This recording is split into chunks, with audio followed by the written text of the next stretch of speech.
weather today. Mr.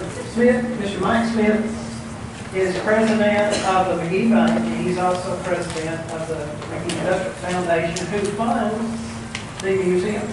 Mr. Mike.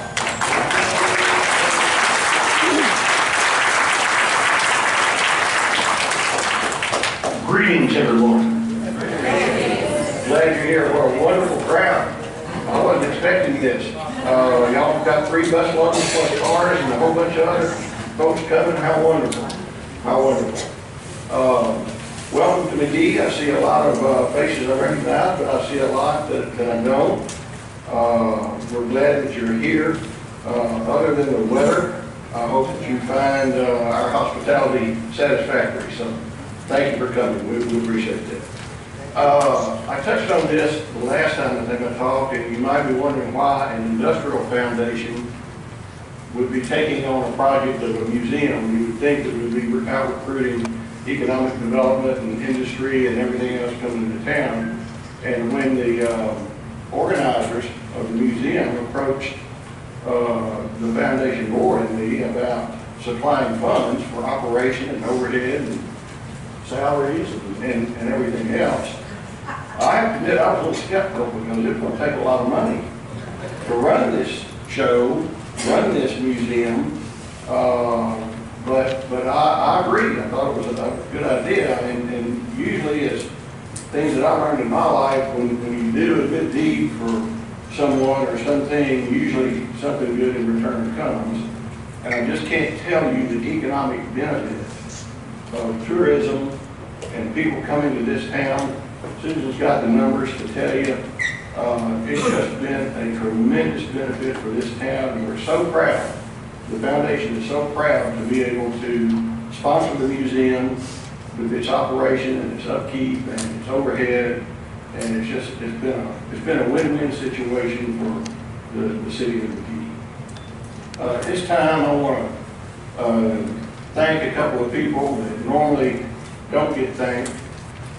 They're the folks that work in the trenches, and that is Susan and Kay. There are, as you know, there are curators, and you know there's a lot of wonderful artifacts and memorabilia in that museum. And I understand that one of the first things you see when you come in is the video. But in addition to the artifacts and the visual effects of the museum, you got to tell a story.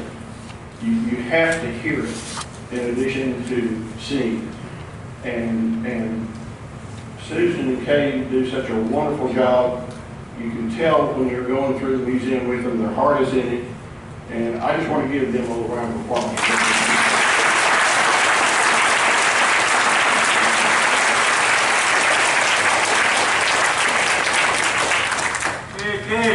There you go. There you go, Kay. You know, there were many tragedies in World War II. And Roar and Jerome certainly were 2 of those tragedies. I'm a firm believer that one of our purposes, or one of the museum's purposes, is to tell that story, to tell your story. Because we've got to educate every person that walks through the museum. Because we cannot and we will not let such a tragedy happen again.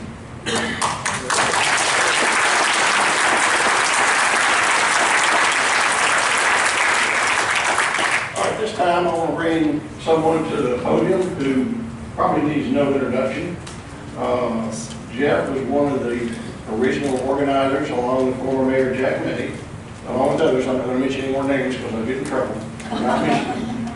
But they were the original ideas, and they were the ones that had this vision and idea, and they were the ones that oversaw the funding, the getting the grants, the construction, and they've just done a wonderful job. So at this time, I'll turn the podium over to our mayor, Jeff Allion.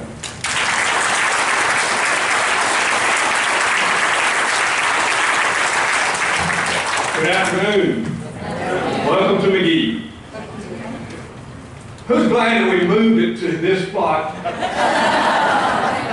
Susan and I talked earlier in the week about, okay, what are we going to do? We need to have plan B just in case of the rain. we kept on going on the internet and looking and seeing what the chances are for today.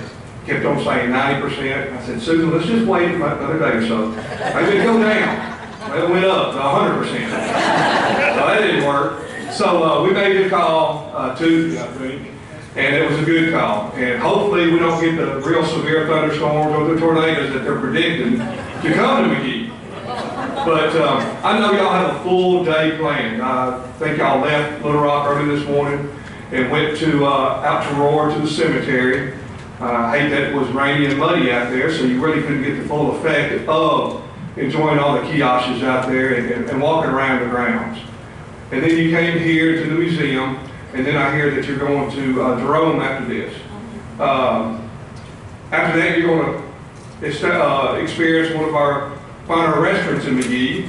It's called Hoots, and they haven't been there to it. Don't let the name deceive you. Okay, we're the McGehee Owls, and Hoots came from the McGehee Owls. So if you were wondering how they got that name, that's a little history. And they have great barbecue, and they also have seafood, and they have your fish and other items too. So it's not just a barbecue place. And you're going to be amazed if you haven't been in there, because when you walk in, the atmosphere, just the uniqueness of the restaurant. But anyway, I'm really tickled to death that y'all are here. It gives me great pride that somebody would go to all this effort to form this group to come to McGehee, Arkansas to visit this museum. Just like what Mike said, we're here to tell a story. All right? We want to continue to tell this story as long as we can. But it also takes funds. And Paul was telling me, or asking me about a barrack. Several years I mentioned it. That our phase 2 was trying to get a barracks across from the museum. And we're still looking for that barrack. And it's hard to find those barracks, especially for somebody to let go of that barrack. Okay? Mike failed to tell you, we have one fundraiser a year that helps fund and pay for expenses at the museum. Every June, we have a barbecue and auction. And it generates about $15,000 a year. Okay? But we have salaries, we have electricity, we have the pens and books and all the souvenirs that we have there to purchase that. So we're very limited on funds to do what we want to do to jump to that next step. And in order to do that, we have to find grants. So if y'all have any suggestions on what you would like to see next on this museum, or how we can maybe obtain funds from grants, or just a fundraiser, please contact myself or Susan or Kate, and we'll be glad to try to use suggestions to better that museum. You know, I also want to reiterate about Susan and Kay also. They're there 5 days a week, and they meet so many good people like yourselves. And I just wish that I could meet all those good people like yourself. We have family from all places of the United States coming to see your story. And that's impressive, very impressive. Because remember, 6 years ago, this is our 6th anniversary. 6 years ago, or 7 years ago, that exhibit was just in crates. It wasn't being shown anywhere. Just in crates. So, with the efforts of several organizations, we brought it together, and McGehee was the perfect place for that exhibit. And we're trying to make it the best exhibit that we can make it in this area. So, there's one person I really like to recognize, though, and Mike mentioned his name. Jack May was a former mayor of McGehee. He was really the brainchild of this museum. Without Jack, this museum probably wouldn't be right here. And this time I'm going to ask Jack to come forward and just say a few words, okay?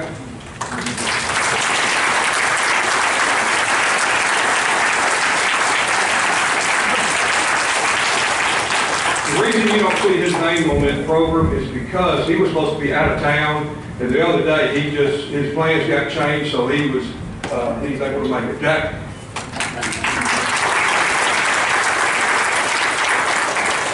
It is a pleasure to have this group of people in McGehee, Arkansas, and at our museum. This is, I think, the largest crowd that we have ever had. It is a shame that we're having the weather like we're having. As Mike and Jeff have mentioned, our initial goal for this was to tell the story. To tell the story. When I was a kid, lived here in McGehee, and my uncle was a deputy security civilian chief out at the camp, and we would go and visit him on Sunday. He and his family lived on the campgrounds there. And I remember several things about it. They were in such a hurry to put those buildings up that they left it. They cut the timber, left it stumps. Stumps were every place. And they had no gravel on the roads. The roads were just muddy roads. You could drive out 2 miles to the levee that's 6 foot high and look back toward the camp, and there was absolutely hundreds and hundreds of vegetable gardens out there. Those folks pretty much fed themselves in their cafeterias. But what we want to do is to spread this word and have as many people come to our museum so they can hear this story about what happened during the Second World War, how people's civil rights were pushed aside for a time to try to accomplish a goal that was not a problem to begin with. What I think we need to keep an eye on in America today is that there are voices in our country that would have this happening to certain people in this nation today. That's what we have to look for in the future. Thank you.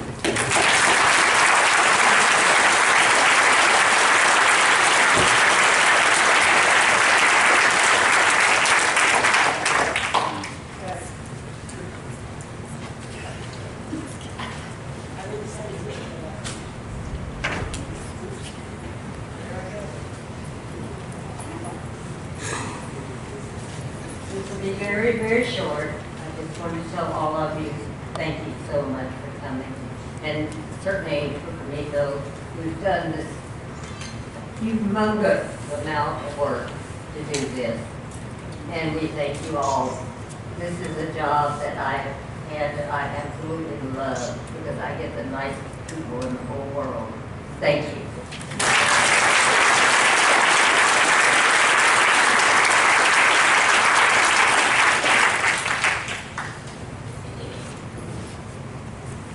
Again, I'd like to welcome everyone to McGehee. We ordered sunny skies, but I think all that was taping, so we got what we got.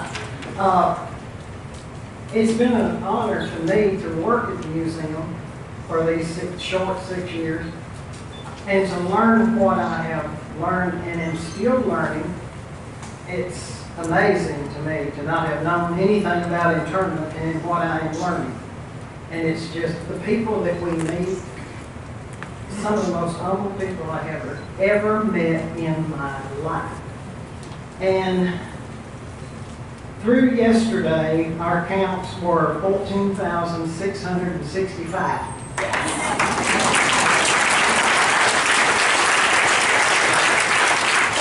Come through our portals, to come through our city. 52 countries, and of course, naturally, they're all 50 states. Delaware was our holdout for a while. And we finally convinced all 500 of them, no, there's more than that, to come. But I'd like to do a roll call of the camps. This is in order of when they open. Manzanar, if you're connected to Manzanar or something, are you still connected with it? Yes. Raise your hand, darling. Poston. Right. Tule Lake. Gila River. Minidoka.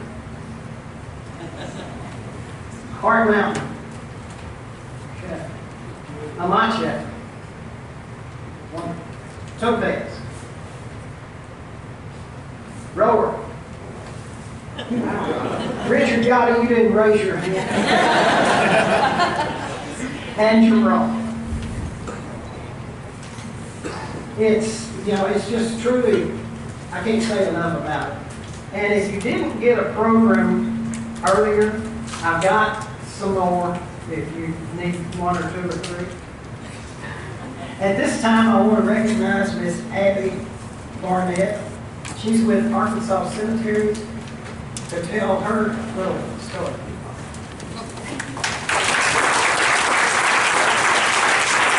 Actually, I don't want to tell a story, I want to ask for your stories.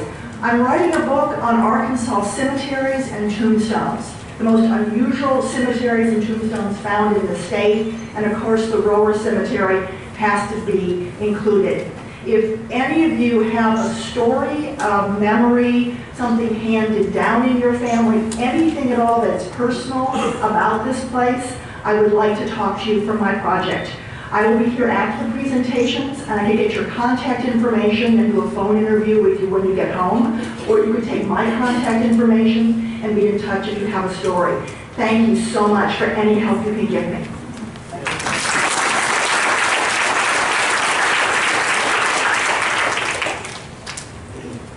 Up until the last time that Mr. Frankenami visited the museum, that was when Warren Shimonishi, and I hope I pronounced that right, I had not met Kamika. Well, I had the privilege to meet her then, and then she's been with us last year and this year, and she is an amazing young woman.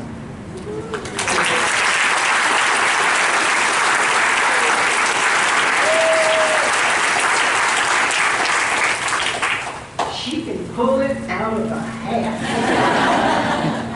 And she can get her done. Come on, Kamiko, and introduce your pilgrimage.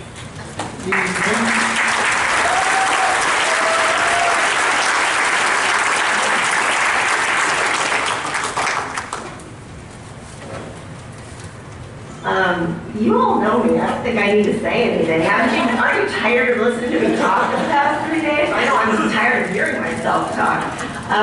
So I'm going to make it really short, and then I actually want to bring somebody else up before Regina is going to come up in a minute, but I also want to bring somebody else up. But, just to reiterate, and Susan mentioned, but the whole reason why this started was because I came here 3 years ago with my buddy Frankenami, who was a World War II veteran, and he was almost 95 at the time, and he passed away a couple of years ago. So I dedicate these pilgrimages to Frank. And when you go to the museum, I think there's a Frank's Corner, right? Yes, ma'am. So there is a Frank's Corner in the museum where we've donated some of his items, and he loved coming to visit Susan since forever. Yeah. But I actually want to use my time to have Walter Imahara come up here. Where are you, Walter? Are you still here? Come up here, Walter. He wants to pitch a book idea to you guys.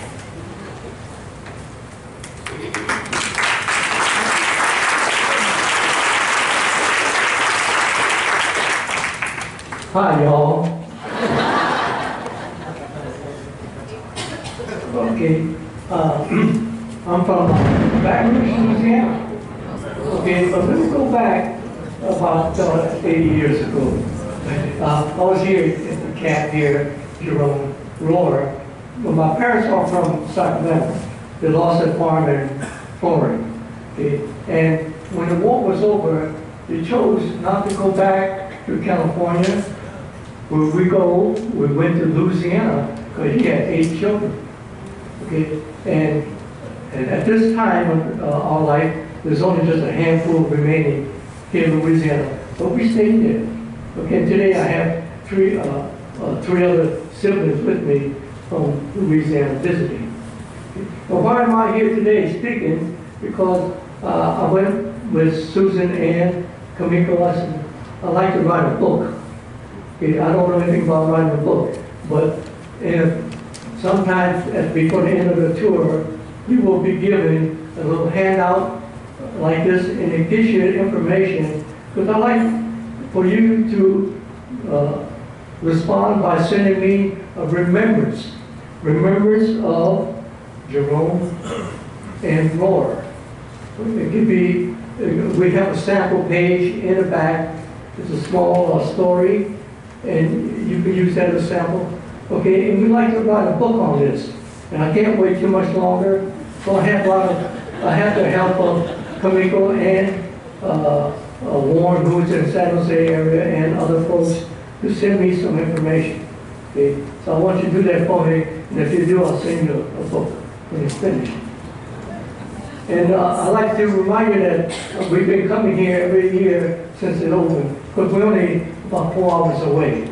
Okay, and I will tell you, I've never seen so many Japanese in my life. You must remember, where I come from, you could put in a small room, maybe about 20 people, maybe remaining from camps, maybe less than that. Okay, so all my family now in California. Okay, thanks for and you can talk to me later at the dinner. Okay, thank you.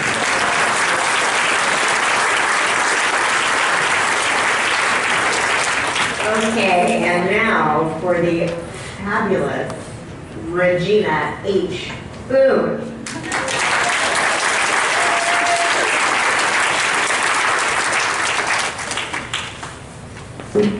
Hello. Hi. So good afternoon. Thank you, Susan, for inviting me to share my story. So 1 year ago, I was a part of the University of Michigan's Knight Wallace Fellowship. This unique program allows mid-career journalists like me to take a big exhale and clock out completely from the newsroom, from daily deadlines and the stress of the day-to-day grind. Although I'm a photojournalist, I opted for something completely different and very personal to pursue. My project in a nutshell was to piece together facts to help solve a family mystery. This involved figuring out what actually happened to my Japanese grandfather, Tsuruju Miyazaki, who was wrongfully arrested on December 7, 1941 in my father's hometown of Suffolk, Virginia. His sudden arrest followed the bombing of Pearl Harbor. He never returned home to Suffolk to my grandmother and their 2 young sons, my dad, who was 3, and my uncle, who was just 2 years old. And he never saw his family again in Minamishimabara, Nagasaki. He died in 1946 in Chicago from tuberculosis following his incarceration here at Rower. My dad died just 5 years ago, June 3rd, 2014. He too was a journalist, an editor, a publisher, and founder of the Richmond Free Press, along with my mom, Jean Boone. As he lay in bed dying, we had conversations we never fully had before. The most memorable and impactful was about his Japanese dad that he barely remembered. He revealed that he missed knowing him. He wanted to know the truth about him and encouraged that I should too. This was shocking since I had asked questions on and off most of my life, but barely got answers. Now he challenged me from his bed to find out what actually happened. Do we have other Japanese family in the US? In Japan? I was given a heavy task. Although I had lived and worked in Osaka for 3 years in the mid-90s on the Japanese exchange teaching program, I did not learn much about this family mystery then. Instead, I took time to learn about Japanese culture and make friends with colleagues and students who would learn from me that the stereotypes held about Black Americans were wrong. I figured if my grandparents had connected so many years ago under harsh circumstances in the Jim Crow South, I could pick up where they left off by helping to build a bridge between 2 unlikely communities again. While on the fellowship, I had access to all of the resources of the University of Michigan's campus. I also had time on my side to sit and think and to begin to understand the pain and trauma my father carried his entire life. I began to understand all of our stories even more. I began to connect the dots. I began to truly realize This is my story too. All of this research leads me to places I had not been, like here in Arkansas, where just last year I joined this emotionally impactful pilgrimage. Another exhilarating part of my research during my fellowship was the opportunity I had to share my story with NHK World, equivalent to our PBS or England's BBC. They broadcast my story in Japan and helped me find family members I had only dreamed of. With their assistance, I met two cousins, a 92-year-old matriarch of the Miyazaki family and her 84-year-old sister. They would have been my father's first cousins. This all felt like a dream, a miracle, an unimaginable reunion, a family unknown until now. As a journalist, my father spoke for so many who needed assistance by advocating through the published word of our newspaper. Although this could have been his biggest story ever, I believe he knew he could not tell it. It was just too painful. He spoke about this throughout his last days, and had he not spoken up, I would not be standing here today, shining a light on my family's story, adding to the thousands of other stories that must not be forgotten. I believe, as I continue to do as my father asked, I am not only sharing our family's story, but I am sharing many unknown facts. Yes, there were Japanese Americans on the East Coast, in the Jim Crow South, and many were living and working in black communities as my grandfather was. These are facts, and definitely not fake news.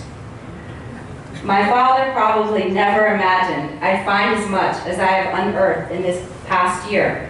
A family in Japan, new friends in Chicago, new friends here in Arkansas, new friends from all over the West Coast and the world who share history that should not be forgotten.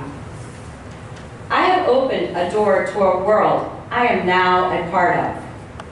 I am so grateful to all of the generous and kind people I have met on this journey, who have accepted me, helped me, and rooted for me. I plan to meet many more people because I am not done. As we all know, we must continue to stand up and shout our stories, because the more we talk, we remind people that racism, xenophobia, and unconstitutional actions are not new in America. Sadly, this is America, and that's why our voice matters and cannot be quieted. My dad passed a baton to me. While I am still holding it, I am not only fulfilling the promise to him, but I am also carrying on the work my grandfather started when he landed at the port of Norfolk, Virginia, and when he fell in love with my grandmother at his Suffolk, Virginia restaurant, the Horseshoe Cafe, that served the black community during segregation in America. I am spreading love and speaking my truth, despite what this government did then and is doing now. I leave you with love, and I pass a baton on to each of you that my grandfather held. Now go out into this world and spread the love we share as we fight against hatred for all people facing massive obstacles put forth by racist ideologies. We have so much to share.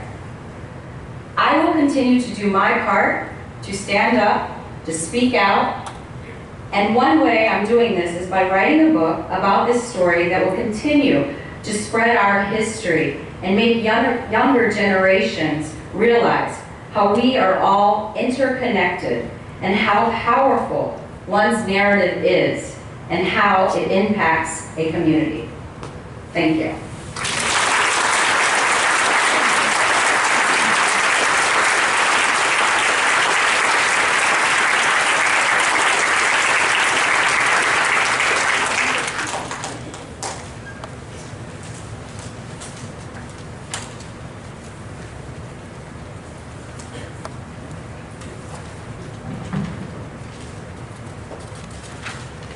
Thank you, Regina. So be hard to follow. Next, we have Chris Darnell, who is a famous, world-known illustrator of children's books, one of which is So Far from the Sea, that is based on a true story about Manzanar. Come on down, Chris.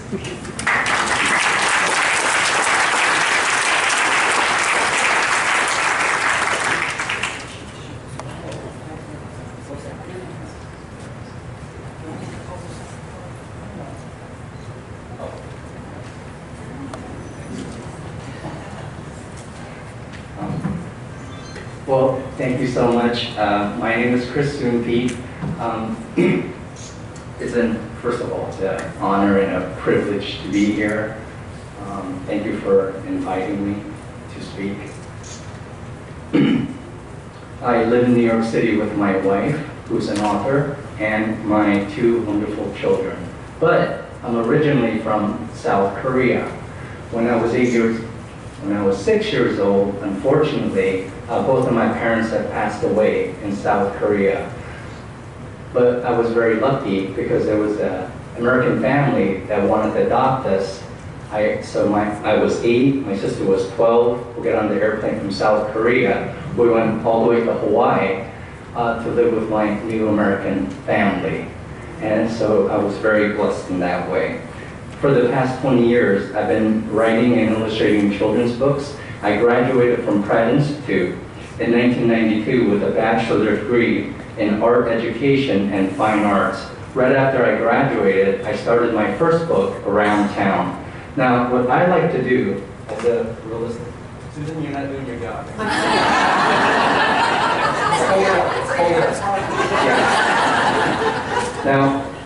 Now, because I paint very realistically, and that's my passion, I paint with watercolors, and these are all done by hand. So I do not use the computer, and so what I like to do is, I'm sorry, you know what, this is amazing because I've actually been speaking for past 20 years all over the world, but my golly, I'm very nervous right now.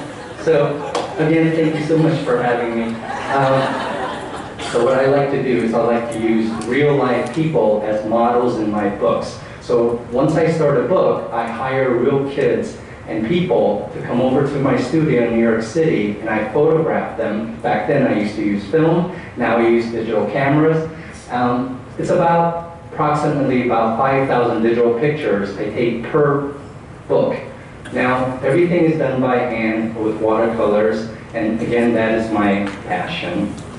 The book, So Far from the Sea, is about the Japanese Americans who were placed in Manzanar in Eastern California, which was first of 10 war relocation centers and had a population approximately 10,000. In this story, it is 1972, and the Iwasakas go back to visit the camp where the father was interned for the 3.5 years.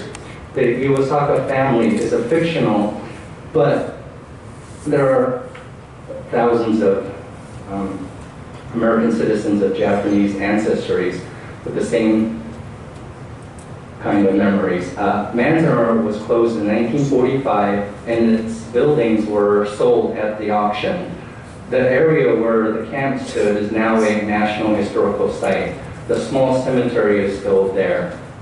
When I read the manuscript of So Far from the Sea, I was incredibly moved by the gesture the character, Laura, did for her grandfather. Because it touched me, I knew I could illustrate something very special for this book. For this book, So Far from the Sea, I was inspired to paint black and white illustrations for the flashbacks in 1942. After I watched Schindler's List, a movie by Steven Spielberg about the Jewish Holocaust. Now, before I go, I just want to read just one passage. This always is very moving for me every time I look at the illustration and the words. In this scene, the author, Eve Bunting, writes, "When they came for us, my father said to me, 'Kohora, put on your Cub Scout uniform. That way they will know you're a true American and they will not take you.' I put it on, but they took me anyways. they took all of us. Now, Eve Bunting, the author, well, she never mentions about the husband and his wife embracing or any of the details in the background. But these details, which I've created, serve one purpose, is to help tell a powerful story. In conclusion, I'm very, very honored to be here. And so thank you so much. And we'll see you back at museum. Thank you.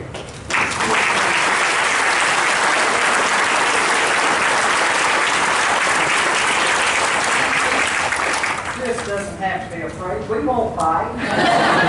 Not hard.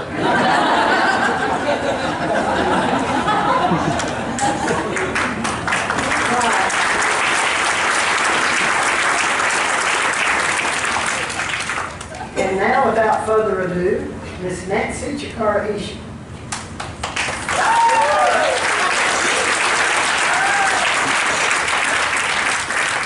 Nancy was here when we had our first year anniversary. It's hard to believe that that's been 5 years ago. Yeah. And at that time, she had all of her artwork on display. We've got part of her work on display now, and it will be here until mid-July when she's coming back to do an architecture workshop. So now I'll let her tell the rest of it. Hi, thank you so much. Susan didn't really tell me I was going to be on the program, so I'm not really, prepared for anything. But I just want to say that it's been an amazing learning experience for me. My father was in Roar, and so was my mother, and that's where they met. So I guess I wouldn't be here if they hadn't had to go to camp. And it's been such a pleasure to meet so many of you and to hear the stories about the camps and understand more about the history.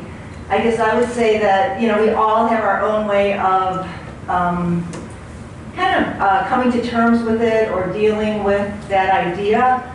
And for me, my way of doing that is through art. And so some of the pieces you'll see in the museum that I brought to McGehee are really about the stories that I heard from my parents growing up. That when we got to camp, all we had was, a stove, a pot-bellied stove, a cot, and a wood, the stove, the cot, and a light bulb. And that was it. And we had to make the furniture for the rooms. We had to make whatever we wanted to, have the comforts of life that we could try to replicate that we had from home. And so, the story of my mom she had to go to the Santa Anita racetrack, and she said they had just cleaned out the stalls and they had painted them, but they still smelled like horses. And, it's just such a humiliating experience for, any person, to be taken in this manner. And, I know, being brought up Japanese, people are so clean, they're always cleaning, and, just to be in a situation like that must have just been just so humiliating. And so just hearing those stories was just so impactful, and I'm so happy my daughters can be here, my sister and my nieces and nephew, Jason. And I'm so proud that, the work that Jason's doing to carry on the story for the next generation and for, his families and the rest of all of your families, really. And I think it's so important for your kids to know the story and to pass it on to their kids because, like Regina said, we can't let this ever happen again to any minority, for any religious reasons, for any kind of, for who you are, for whatever gender you are, for anything. The prosecution of minorities is just, a terrible thing that, the more we tell the story, the more people understand that this was not the right thing to do. So thank you so much, and thank you, Susan, for allowing me to have art in the museum till July. And I'm actually an architect, and I teach architecture in Missouri, Springfield, Missouri. And so I'm going to do a summer design camp with girls who are like 11 and 12-year-olds to kind of introduce them to art and design and architecture. So, thank you.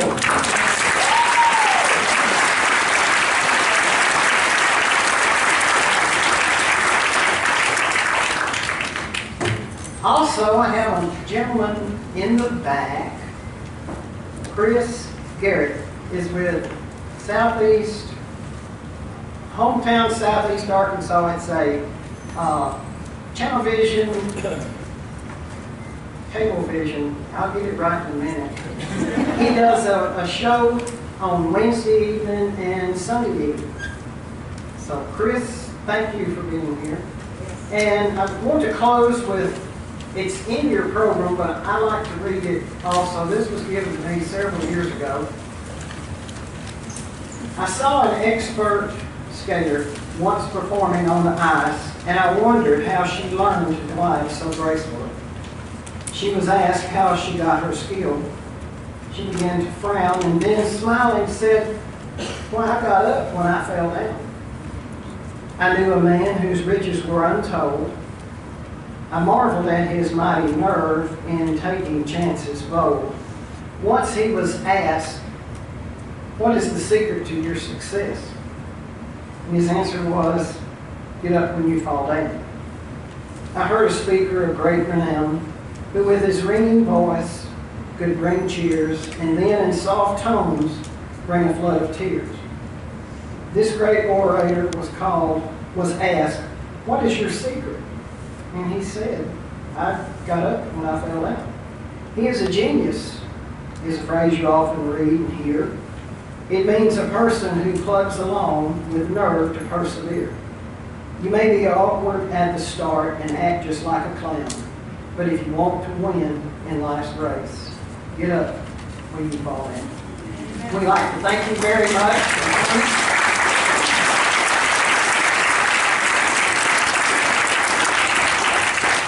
And another man I need to recognize is Mr. James Ellington. Papa Ellington, he and his family lived close to the camp at Rome. Yes, indeed. So thank y'all. There's refreshments that will be as soon as we get there at the museum. And y'all, come on down.